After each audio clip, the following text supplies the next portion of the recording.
Hey guys, welcome back to another tutorial. Something a little bit different this time. I have collaborated with another Northwest YouTuber who just so happens to be an illustrator. We worked together to create this cute ombre pumpkin cake tutorial. Emily has her own business, which I will leave linked below, and I highly recommend checking her out as you can also see a reaction to this cake over on her channel. She drew up this adorable pink to lilac pumpkin, and then I recreated it in cake. So stick around to the end of the video to learn a little bit more, but for now, let's jump straight into the tutorial. I have my round cake drum and I'm just using a little bit of ganache to stick my first layer of cake down. This is a 5-inch chocolate cake and I'm layering it up with lilac buttercream. Emily kinda has a thing for lilac. I'm then stacking and filling until I am 4 layers of cake high. As always, you'll find links to the recipes in the description box. To get the pumpkin shape, we first want to start taking off that harsh top edge and start rounding it out. You also want to do the same around the bottom until you have a little bit more of a sphere shape.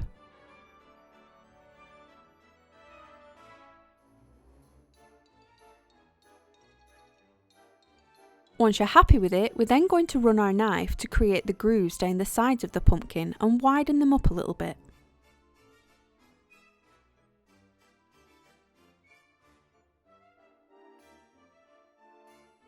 You should be left with something a little bit like this. I'm then coating the whole thing in a layer of chocolate ganache. This is made with dark Belgian chocolate mixed with cream, and again you'll find everything you need in the description box. This set's slightly firm, so it's great for helping the cake to keep its shape, and it also seals in all the moisture. Make sure you don't fill in those crevices too much, you want to keep them defined. Once that's set, we are adding our second layer of ganache. As you can see, the cake is no longer wobbly, and we're starting to define our shape even more. I'm using a little acetate smoother to help keep the curves of the pumpkin and also dip into those grooves. Emily's pumpkin is a little bit wider where it would have cheeks, so you can actually sculpt with your ganache by adding extra around this area, and then just smoothing it gently with your acetate. Similarly, the humps at the very top of the pumpkin, we're adding in little blobs and balls of ganache, allowing it to set just a little before smoothing it and defining it into the little bumps of the pumpkin.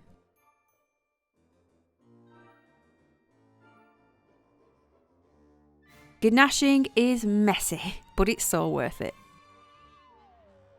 You can see it's now changed drastically just by sculpting with the ganache. Once it's all set, we just want to spritz it with water to dampen it and it allow your sugar paste to stick. Roll out your sugar paste into a big circle and then drape it over the top, quickly pulling out the pleats and gently adhering it into all those nooks and crannies. All the edible materials and tools I use are linked in the description box below.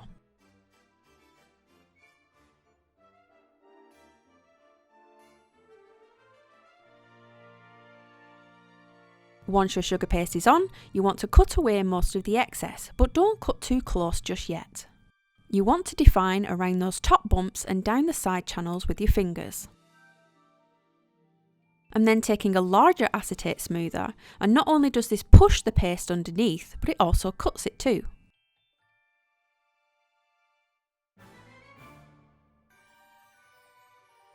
Whilst the paste is still soft, I've drawn my face out onto some greaseproof paper following Emily's illustration. And I'm creating a type of template by cutting out those eyes, nose and mouth areas with a scalpel. I'm just holding it into place on the front with an acupuncture needle and taking my scalpel to score in around those shapes. Once we take the template away, we can go in deeper and cleaner with our scalpel to remove them.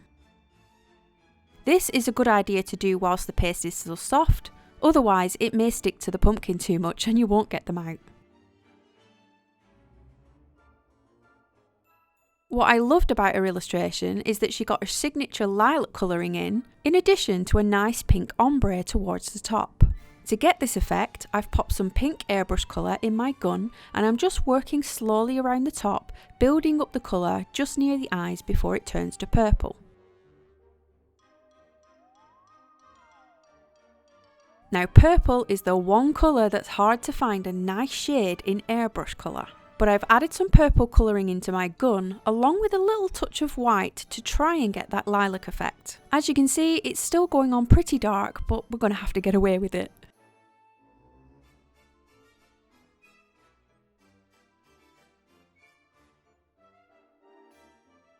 To cover the board, I'm using a very deep grey and I'm using the toilet seat method. Yes, the toilet seat method. If you're new around here, you may want to check out the description box for the full length tutorial explaining that. It just means we're covering the board neatly around the cake.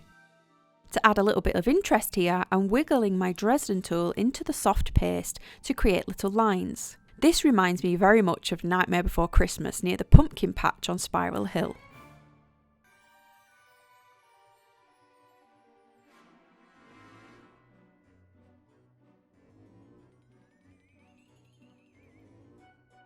I've then got my edible metallic paint and I'm just taking a paintbrush and filling in the eye and nose area, painting the ganache underneath. However, feel free to leave yours as is if you want.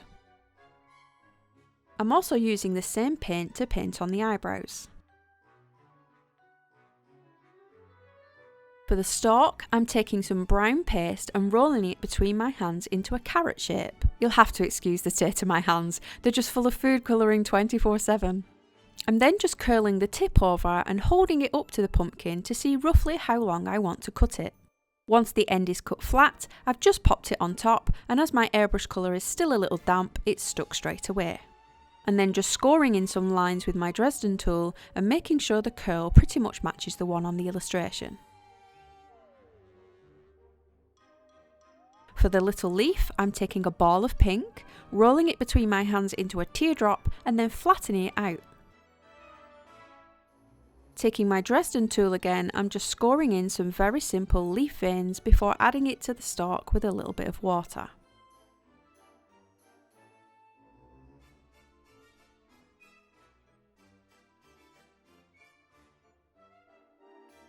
Another great addition to this pumpkin is the level of detail in the decoration.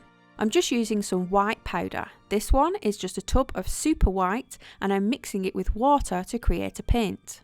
I'm then just freehand painting all the little details around the eyes and around the top of the pumpkin. The paint is never fully white as it's slightly picking up that airbrush colour underneath, but you can always go over it again to brighten it once it's dry.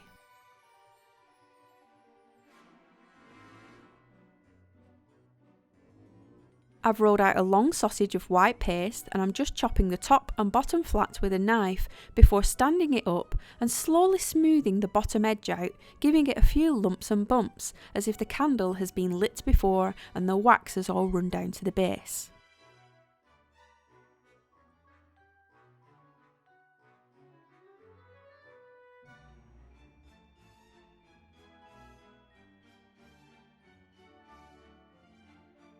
I'm doing the same to the top by hollowing it with a ball tool and then pulling that lip out and down to look like runny wax.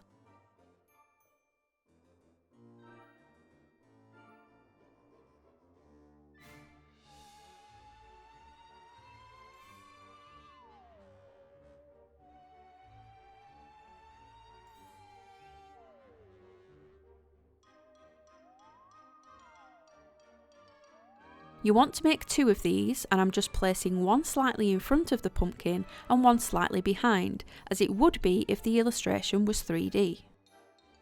I'm using a little black stamen and trimming it down to use as our wick. The flame is just a little point of white paste placed on that black wire and then pushed into the centre of the candle, helping it in with a pair of pliers if needed.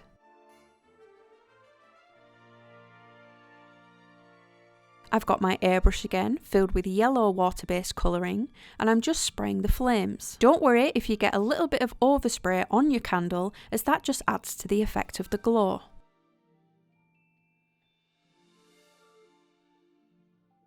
The glow also shines onto the pumpkin, giving the illusion of some rosy cheeks. The reason I'm doing this now and not earlier is because I'm able to see how high the candles reach to make sure that the cheeks glow is in the right place.